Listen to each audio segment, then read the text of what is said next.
The Avalon version of the most famous philosophical thought experiment goes something like this. If a tree falls in Ruskin Rowe and doesn't hit a Mercedes, does it make a sound? No.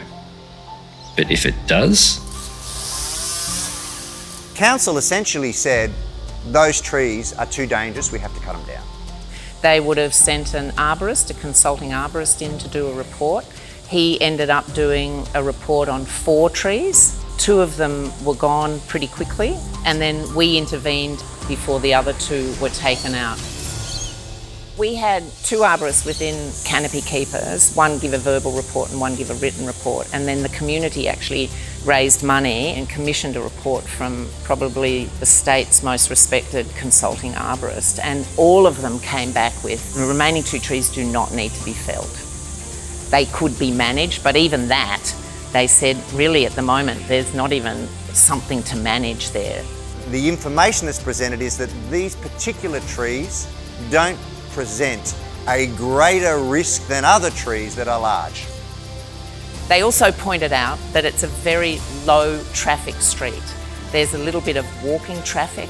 It's a dead end. It is literally a beautiful scenic street, quiet street. So just to summarise, these trees are only dangerous by virtue of the fact that they are trees, and they pose no immediate threat to anyone or any property. Council have 1 internally reviewed Level 5 arborist's report informing their view, and the community have 3 independent arborist reports, 2 of which are Level 8, informing their view. Arborists are either Level 3, 5 or 8, and obviously not huge fans of sequential numbers. So if you add up, they're not particularly risky based on an expert scientific assessment. They're not on private land, and the potential for the risk can be mitigated by doing some simple low-cost things. When you add all that up and then you take that to council... They obviously listen, and that's the end of the story. Council looked at the numerous expert reports, saw the significant community concern, acknowledged the small and easily mitigated risk, and decided not to chop down the beautiful old trees. Yeah, nah. Throughout this whole process, Council has maintained their position that the trees must come down, and little that we've done has been sort of negotiated with by Council. It's a very, very frustrating situation because you've got Council who says that these trees behind us are not safe, but on the other hand we've had 3 different arborists give us advice that the trees are low risk. We have tried really, really hard to engage properly and understand the mechanisms and support the process, and in relation to this, provide expertise and not be emotional about it, be really fact-based. And it kind of feels like they don't really want that. They just want the engagement so that they can say that they engage and they can execute their plans. And I think most of the angst and most of the frustration from the community is that this is not an emotional argument, this is a fact-based argument, and we're trying to do it right, and we're not getting anywhere. Here's what a previous council employee and ecologist thinks of the situation. When I was in council, I related to that word a public servant. And a servant provides for the people.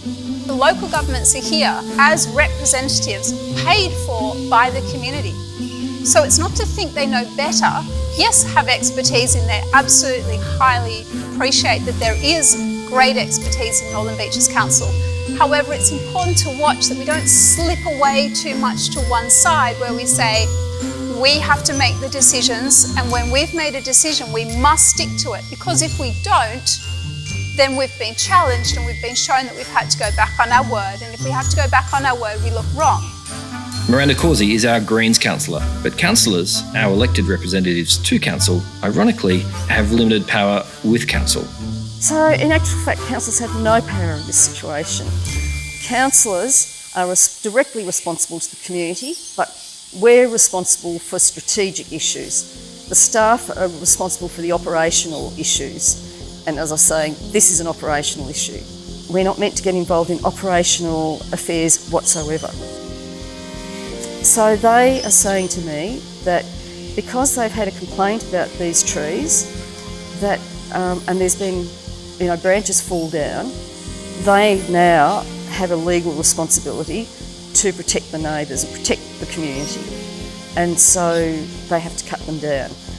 I think the issue is that They don't have the money to, I should be saying we, the council doesn't have the money to inspect the trees regularly enough.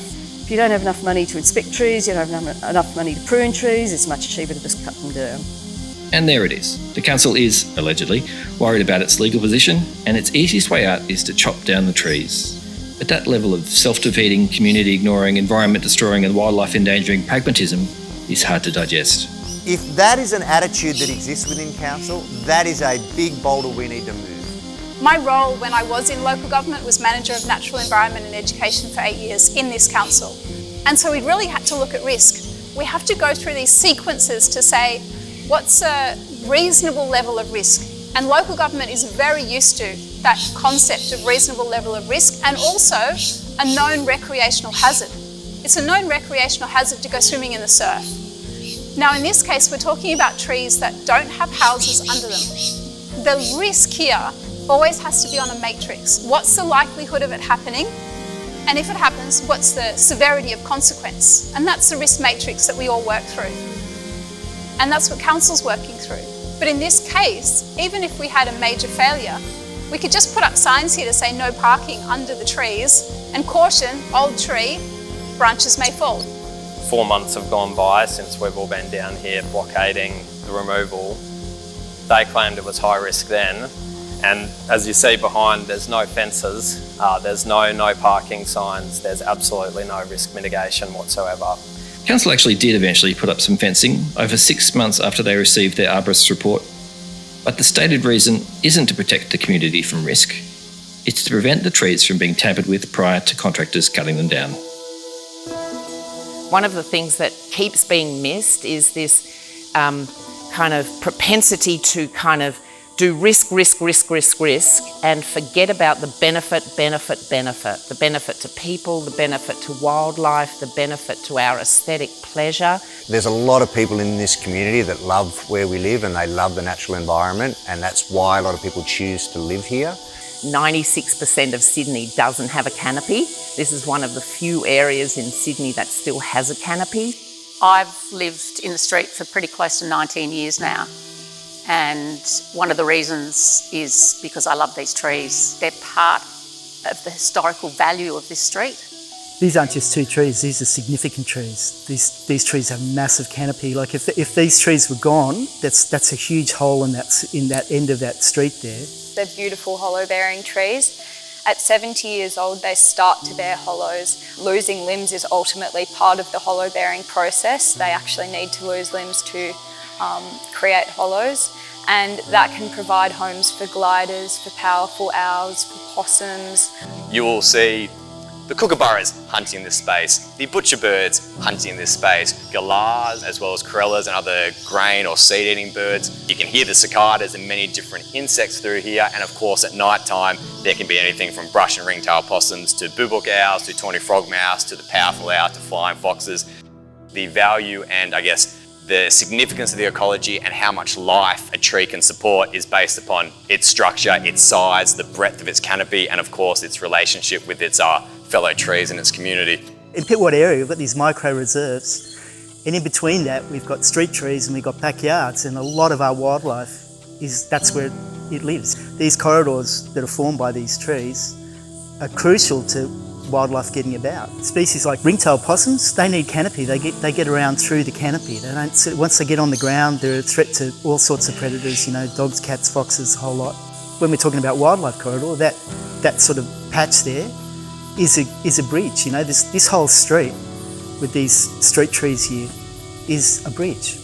We've lost our koalas, our echidnas are locally extinct, wallabies are locally extinct, lace monitors, squirrel gliders, sugar gliders are barely hanging on. You know, everything's in decline. Powerful owls have decreased by 50% over the last few years. We really need trees to keep those corridors functioning. Losing significant trees along this street is really going to affect the wildlife. You know, people might go, oh, well, it's just a tree.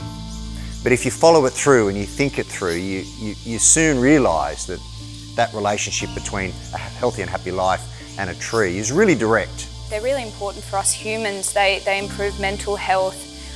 They obviously clean our air. They provide shade on our streets, which is important for energy going into the future. We're blessed here. We do have a lot of that wonderful environment to have a great life, but we really have to protect what delivers that. And in the end, that's the trees. They are kind of like the fundamental pillar for maintaining all the things that we love around here. So trees are vital for the climate, the wildlife, the soil, the air. They keep us cool, they positively impact our happiness and well-being, and they're beautiful. But we still keep chopping them down. Since the council amalgamation, we've lost 30,000 trees across the northern beaches. If we keep going on the trajectory that we are, it's dire straits really for the environment and for the reason that people come to live here. If we can't save these trees, I think the community will be really deflated. And I think we've lost a lot of trust in council. My hope that this process and the trees that we're talking about today really triggers a review of the way things are done more broadly to make sure we're not in a situation where if a tree's reported, then automatically that triggers the process that ultimately leads to that tree potentially being cut down. Ideally, protect this tree, but also reduce the risks, if there are indeed risks, by better management rather than having to cut the tree down. This is a wonderful opportunity for us to change, us broadly speaking, the community and council. This is our opportunity. And so let's not let this pass, because this can really signal an improvement. There's clearly something wrong with the process if we're not getting the right outcome. The less habitat we have, the less wildlife we have. Why are we taking away the reason we moved here in the first place? If we can't save these trees here, what trees can we save?